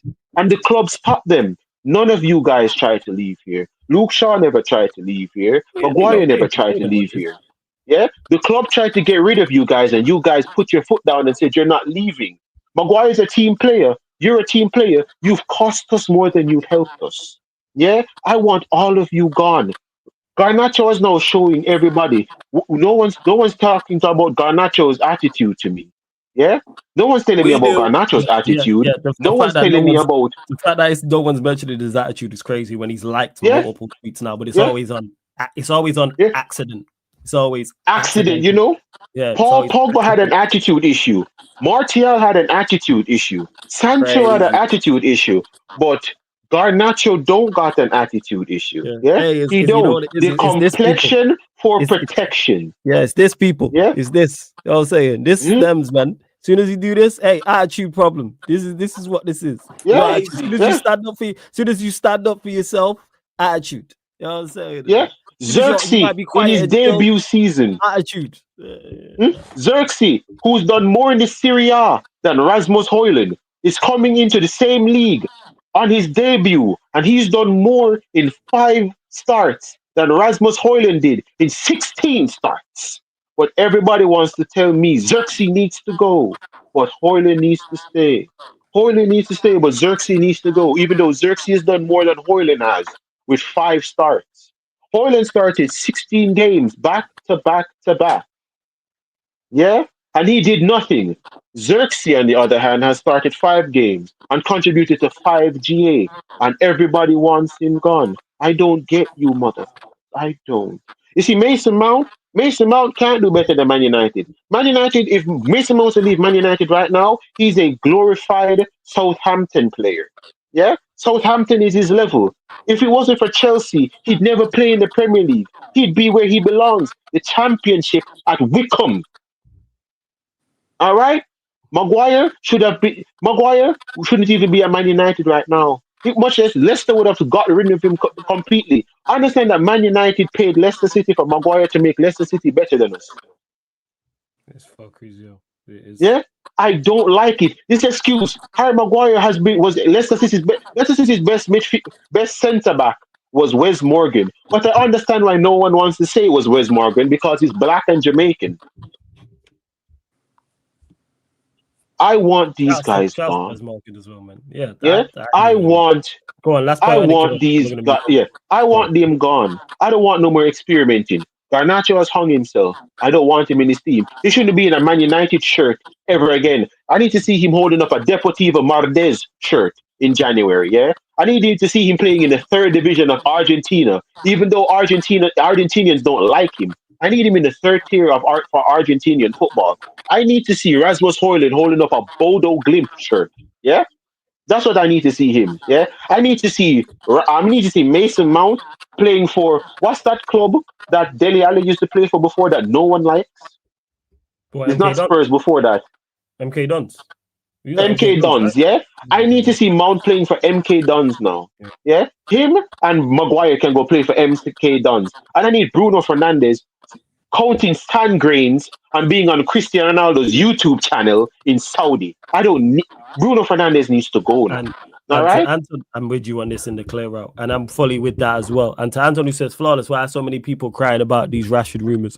The man has been diabolical for years now. Player FC fans are one of the biggest problems at the club, and the biggest issue to add on to this, Anton, as well, in regards, you answered your own question in regards to why so many people are crying about the Rashford rumors is because people are Player FC stands. I am not a Player FC stand. I am a Manchester United FC stand. Rashford ain't it. Does that mean Rashford can't go elsewhere and be successful? Yes, we've watched Sancho leave the club and already in a short space of time look like he's going to be right at home at Chelsea and he's performing better. Sometimes the team don't work for you. As much as I don't rate Rashford, that doesn't mean he can't go elsewhere and be successful. He just can't be successful here. And in regards to Player FC fans, they are a problem. What we need, though, is the club to not pay attention to that. And one thing I do like, well, you mentioned here, Anton, is there's rumors of him leaving and there's rumors of the club being open to selling him this summer. These are also today stating that we was open to selling him last summer. These are good things. That's one thing Amorim has done well that I like. He has dropped Rashford. He has dropped, like, Rashford don't start. Now it's just the rest of them and just experiment. And in terms of rotation, if you're going to rotate players, how about you just rotate? We know what? Rotate Rashford and Højlund. Rotate Garnacho and Bruno. Don't have them all out there at the same time. Rotate them, man. That's who you should. No, I don't need them rotated. I just need them dropped. I just need them dropped. One of them, cool. Yeah, like drop, but that's what happens when you get dropped. We'll say rotate dropped. You know what I'm saying? Two sides of the same side of the same coin. When you say that, or two sides of the same coin, I should say. Rotate and drop just as long as you're not playing consistently is my main objective. Yeah, I don't need Garnacho out there week in, week out. Don't need Bruno out there week in, week out. Don't need Mount out there week in, week out. Same with Rashford, same with Højlund. Every now and again, yes. If it's one every something 2 you games, said, cool. something you said, I rate it when you're like, Amorim has called all these men shit in the nicest way possible. In the most polite way possible. This man came here and this man says, I have to teach these dumbasses how to play football. How to play football. Yeah. And when he came to Man United, he said, I don't know. The fact that he came out and said, I don't know where Bruno plays and I don't know where Rashford plays. This man is saying that these two don't serve a purpose. Bruno can't play in a 10 because he can't keep the ball. Bruno Fernandes can't play in the 8 because he's positionally indisciplined. Okay, so that means Bruno Fernandes should not be in the squad. Bar striker, I don't know where Marcus Rashford play. Okay, then that means he should be on the bench being subbed on. Garnacho can't play anywhere on this pitch, and that's what he has been doing with Rashford. All right, that's what when he it has, comes and that's down, why I respect it. Rashford has been on the bench more often than not. I think he started 2 out of 5. I think it's 2 out of 5. For everybody that I see going at Diego Diallo cannot play on the left. We saw this at AC Milan. We saw it when we played him on the left. Diego Diallo on the left likes to invert. In this system, we don't want him inverting. We want him to stretch the pitch. Realize that no one complained about Diego Diallo when we played Arsenal when he was playing on the right. You know, where he's supposed to be. No one complained about Diego Diallo when he was on the right, where he's supposed to be. And that's where I give him grace in regards to that, because you're figuring out wing backs who can play there. You got Diallo playing right wing back. Mazraoui can play right wing back. You've got Malassi who can play left wing back. You got Diallo who plays left wing back and right wing back as well. I'm just saying in regards to the attack, stop. You know what I'm saying? No way should these men be playing 2 games in 3 days. No way should anybody be keeping their start after keeping their position after a woeful performance.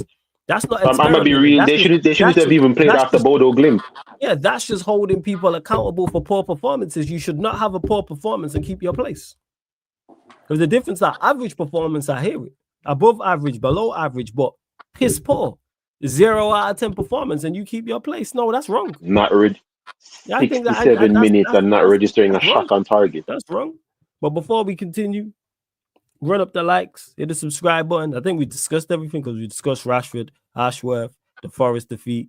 So we'll get you lot get your final few questions in, but I think we've discussed everything. And we get predictions for the ManDem for the next 2 games as well, because we travel away to Victoria Pleasant in the Europa League on Thursday, and then Sunday is the Manchester derby as Manchester United travel to the Etihad. Eddie, we'll go to you. Scoreline prediction for the Victoria P game.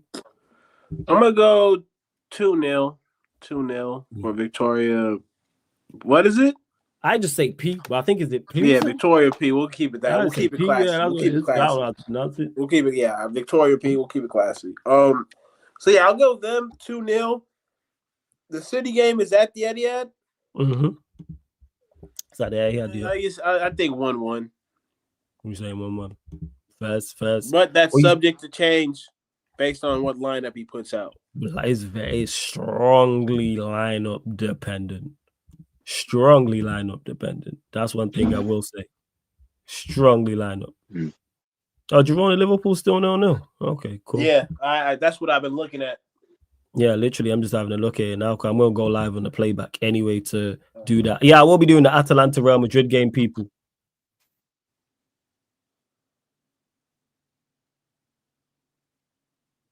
Maybe not. Is it Pilsen? Yeah, is it Pilsen? I don't know. Victoria Pilsen. Is it Pilsen? Where are they from? I don't trust you lot. I don't trust you lot with them when it comes to these names. You lot be trying to set man up. I'll tell you now. Give me a sec. I don't trust you jokers in the chat. Somewhere in Denmark. Nah, it's not Denmark. It's somewhere more. It's more Eastern Europe, I think. One sec. YMY, what up though, my boy? Is it Czech? Is it Amarin out? Yeah, Czech. With don't be Czech. Okay. No. Let me just clarify that for anyone. No. If he persists with Hoyland, no, because no manager is going to come in and do 100% of the things that I like. So that's just ridiculous. But floor's yours, Victoria Pilsen. Yeah, that's going to be I'm gonna go 3-0. I'm going 3-0 Man United again.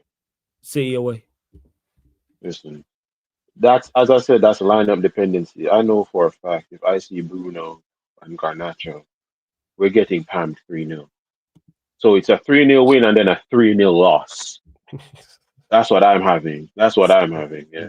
We just got into positive goal difference, and these dumbasses are trying to take us back into the negatives. What's facts? We just managed to pay our rent, and now we're in positive goal difference, and these mans are trying to send us back into the negative. But yeah, 3-0 win, and depending on the lineup, I'm going a 3-0 loss. All right, first. To me, it's lineup dependent. And to YMY, who says no expectations for us to beat City or Spurs. Absolutely expectation for us to beat Spurs. Yeah, the expectation for Spurs for sure. Fuck that. Yeah, we better beat Spurs. It's not only because it's a quarterfinal of a cup. Better beat Spurs. They're woeful. Yes, we got bad. They going through it. Boy, they going through. For the first time in a long time, I saw X having to defend himself. Yep.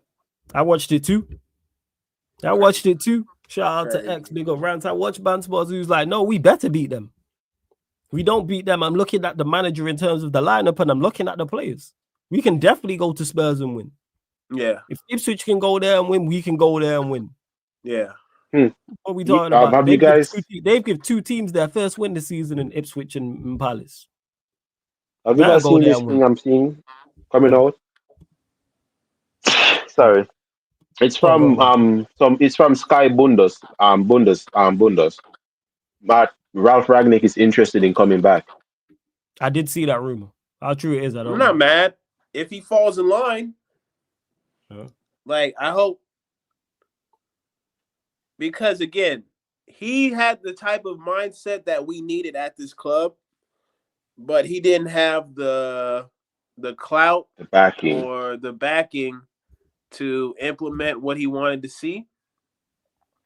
So I'm hopeful.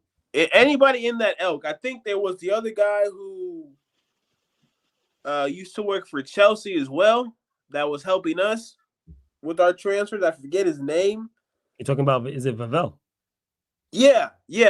Vavel. Him, people who I can understand why they're in the position that they are.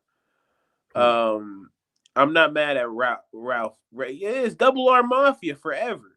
Yeah, man, the Double R Mafia. Anybody who will tell us about these players on the international stage, you forever have my respect.